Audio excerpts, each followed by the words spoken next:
मित्रांनो, अमरीश राजाला जशी भगवंताची कृपा प्राप्त झाली, तुम्हा सगळ्यांना ही भगवंताची कृपा प्राप्त व्हावी. एकादशी देवी ही भगवंताची लाडकी आपल्या पांडुरंगाची. एकादशीचं व्रत केल्यानं भक्ताला वैकुंठाची प्राप्ती होते, हे त्रिकाल सत्य आहे. परंतु मित्रांनो, याच्या व्यतिरिक्त एकादशीचं पुण्य मिळतं तरी काय, ते आज आपण जाणणार आहोत.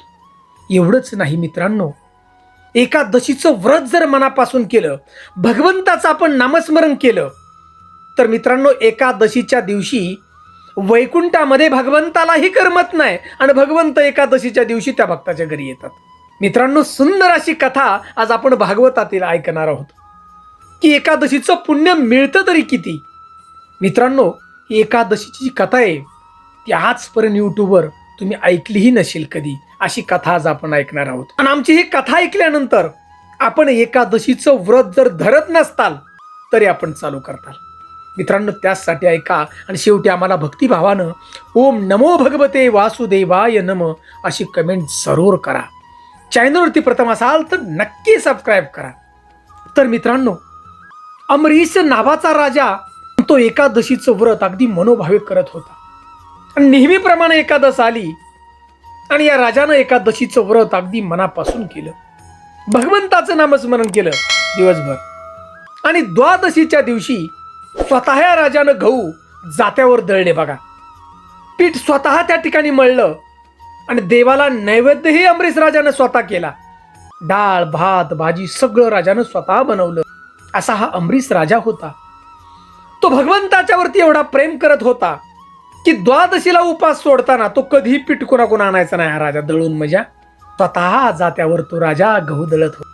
लक्षात घ्या, हा राजा एवढा मोठा होता भक्तीचा, भगवान श्री हरिविष्णुदेवांचा फार मोठा भक्त होता की मंदिर तो स्वतः झाडायचा सकाळच्या पारी लवकर उठून.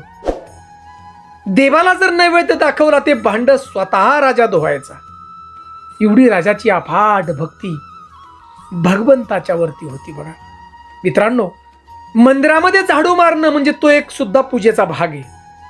भगवंताला प्रसाद दाखवलेलं भांड धुतलं तो सुद्धा एक भक्तीचाच भाग आहे. बघा, आणि ज्या वेळेला स्वयंपाकघरामध्ये स्वयंपाक आपण करतो, होणारी भाकरी होणारी चपाती किंवा आपण जी काही भाजी करतो ती भगवंतासाठी आपण करत आहोत, हा मनामध्ये जर भाव असेल, ही सुद्धा भगवंताची भक्ती. तर मित्रांनो बघा, या अमरीश राजा अशा प्रकारे भगवंताची भक्ती करत होता. आणि नेहमीप्रमाणे या राजानं एकादशीचं व्रत धरलं आणि दुसऱ्या दिवशी द्वादशीला त्या राजाला उपास सोडायचा होता. मग राजानं स्वतः त्या ठिकाणी गहू जात्यावरती दळायला चालू केलं. डोळे झाकले आणि राजा त्या ठिकाणी गहू दळत होता. बघा जात्यावरती. राजाला फार गरम झालं. राजाच्या अंगातून घामाच्या धारा सुटलेल्या होत्या आणि वैकुंठामधून भगवंतानं पाहिलं की माझ्या भक्ताला घाम येतोय आणि तो माझ्यासाठी प्रसाद तयार करण्यासाठी नैवेद्य तयार करण्यासाठी जात्यावरती गहू दळतोय.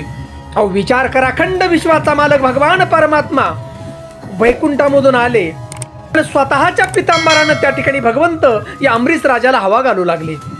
हवा गार लागत होती आणि हवा गार कुठून येते ही पाहण्यासाठी तर अखंड विश्वाचा मालक समोर भगवान परमात्मा म्हणजेच आपले श्रीहरी त्या ठिकाणी राजाला पितांबराने हवा घालत होते. राजानं ते पाहिलं आणि राजा क्षणार्धात भगवंताच्या पायाशी लीन झाला. राजा नतमस्तक झाला, हात जोडले, देवा माफ करा मला. अहो माझं आयुष्य तुमच्या सेवेसाठी आणि आज या ठिकाणी तुम्ही माझी सेवा करत आहात. देवा मी हे कुठं पाप फेडू, मला नरकात जावं लागेल, असा अमरीश राजा त्या ठिकाणी म्हणाला. आणि अमरीश राजाचं हे बोलणं ऐकून भगवान श्री हरिविष्णुदेव म्हणाले, अरे अमरीश राजा, एवढी माझी भक्ती करतो मनापासून, एकादशीचं व्रत करतो की मला वैकुंठातही करमत नाही रे. तुझ्या भक्तीवरती प्रसन्न होऊन मला यावं लागते तुझ्याकडं. भगवंताचं बोलणं ऐकून राजाच्या डोळ्यातून पाणी वाहू लागलं आनंदाचं. बघा, एवढी अमरीश राजाची भक्ती फार. मित्रांनो, पुढचा प्रसंग आपण पाहूया. असंच एके दिवशी राजाने एकादशीचं व्रत केलं आणि द्वादशीला या अमरीश राजाला उपवास सोडायचा होता. राजानं स्वतः गहू दळलं, पीठ तयार केलं, पीठ मळलं आणि सगळा स्वयंपाक तयार केला राजानं. बघा, भाजी भात डाळ सगळं बनवलं. आणि अमरीश राजाचा एक नेम होता की द्वादशीला उपास सोडवताना अनेक ब्राह्मणांना ऋषींना त्या ठिकाणी बघा जेवण करायला राजा बोलत होता. म्हणजे हा उपास सोडण्यासाठी. उपास सोडण्याची वेळ जवळ आलेली होती आणि त्या दुर्वासा ऋषी आले बघा त्या ठिकाणी आणि राजाला म्हणाले, अरे अमरीश राजा, मला सुद्धा आज द्वादशीचा हा उपवास एकादशीचा तुझ्याच घरी सोडायचा आहे. आता दुर्वासा ऋषींचं हे बोलणं ऐकून अमरीश राजा नतमस्तक झाला दुर्वासा ऋषींच्या पायाशी. देवा, तुम्ही उपास सोडा, जरूर आमच्या घरी सोडा, मी ताट तयार करतो. दुर्वासा ऋषी अमरीश राजाला म्हणाले, अरे राजा, मी स्नान केलं नाही, मी नदीवर स्नान करण्यासाठी जातो आणि आल्यानंतर आपण सगळे उपास सोडू. आणि दुर्वासा ऋषी त्या ठिकाणी बघा नदीवर स्नान करण्यासाठी गेले. त्यांना बराच वेळ झाला, परंतु दुर्वासा ऋषी त्या ठिकाणी आले नाहीत. आणि द्वादशीची ही तिथी आहे, ही संपण्यासाठी फक्त 5 मिनिटं वेळ राहिला होता. त्रयोदशी चालू होणार होती आणि द्वादशीला उपास सोडणं हा एकादशीचा फार महत्व आहे बघा, तरच ते पुण्य प्राप्त होतं. दुर्वासा ऋषी या ठिकाणी येत नाहीत पाहून या अमरीश राजानं भगवंताची जी मूर्ती होती राजाकडं, त्या भगवंताच्या मूर्तीचं चरण पडलं, पाण्यानं धुतलं आणि चरणाचं ते पाणी धुतलेलं हा अमरीश राजा पाणी पिला, प्राशन केलं राजानं पाणी. भगवंताला त्या ठिकाणी बघा नैवेद्य दाखवला, स्वतः तयार केलेला सगळा भाजी भाकरी जी काय असेल ते सगळं नैवेद्य सगळ्या ब्राह्मणांना राजानं जेवण दिलं. आणि राजानं हा द्वादशीचा उपवास सोडला बघा, एकादशीचा द्वादशीला उपवास सोडला. आणि उपवास सोडल्याबरोबर दुर्वासा ऋषी त्या ठिकाणी आले आणि पाहिलं.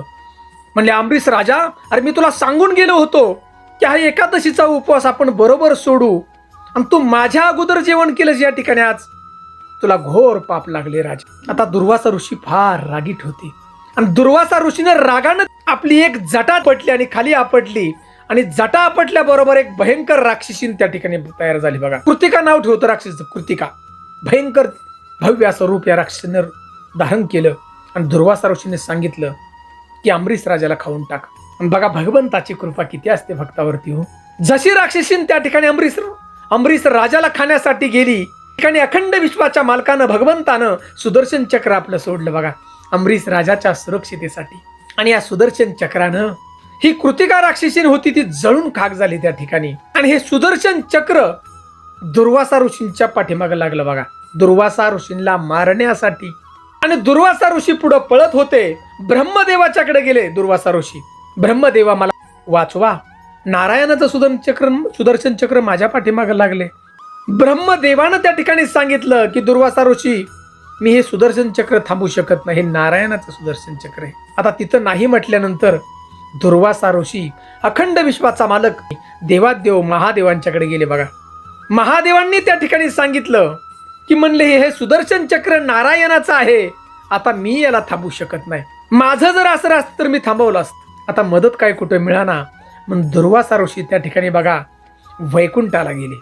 भगवान श्री हरिविष्णू देवांच्याकडे गेले, नतमस्तक झाले. देवा, मला माफ करा, माझी चूक झाली. विचार करा भक्ताची ताकद किती आहे. भगवान नारायणानं वैकुंठामधून सांगितलं दुर्वासा ऋषीला की दुर्वासा ऋषी, हे माझं सुदर्शन चक्र आहे, परंतु मी याला थांबू शकत नाही. आता हे सुदर्शन चक्र फक्त आता अमरीश राजा थांबू शकतोय, तो माझा भक्त आहे मोठा, त्याने थांब म्हणलं तर ते थांब. आणि हे भयभीत झालेले दुर्वासा ऋषी परत बघा पृथ्वी तलावरती आले आणि अमरीश राजाच्या पायाशी नतमस्तक होऊ लागले. दुर्वासा मुनी म्हणले, राजन, मला माफ करा, तुम्ही फार मोठे भक्त विष्णूंचे आहात, माझी चूक झाली खरंच. अमरीश राजा फार भक्तिवंत राजा होता बघा, साधू ऋषी मुनींचा सगळ्यांचा राखणारा राजा होता. अमरीश राजानं सांगितलं की दुर्वासा ऋषी, तुम्ही माझ्या पाया पडण्याची गरज नाही, तुम्ही फार मोठे ऋषी आहात, मी माफ केलं तुम्हाला. आणि सुदर्शन चक्राला अमरीश राजानं सांगितलं की तुम्ही वैकुंठाला जावा. आणि अमरीश राजाचं बघा सुदर्शन चक्रानं सुदर्शन चक्र वैकुंठाला भगवंताच्या जवळ परत गेलं. मित्रांनो, एवढी ताकद ही एकादशीच्या व्रताची. एकादशीचं व्रत जर मनापासून केलं, भगवंताची भक्ती जर मनापासून आपण केली, तर देवही तुमच्या घरी तुमची सेवा करा येईल बघा. एवढी ताकद एकादशीच्या व्रताची. मित्रांनो, हे भागवतामधली कथा आहे, कुठलीही दंतकथा नाही. तर मित्रांनो, आपण जर एकादश करत नसताल तर एकादश करा.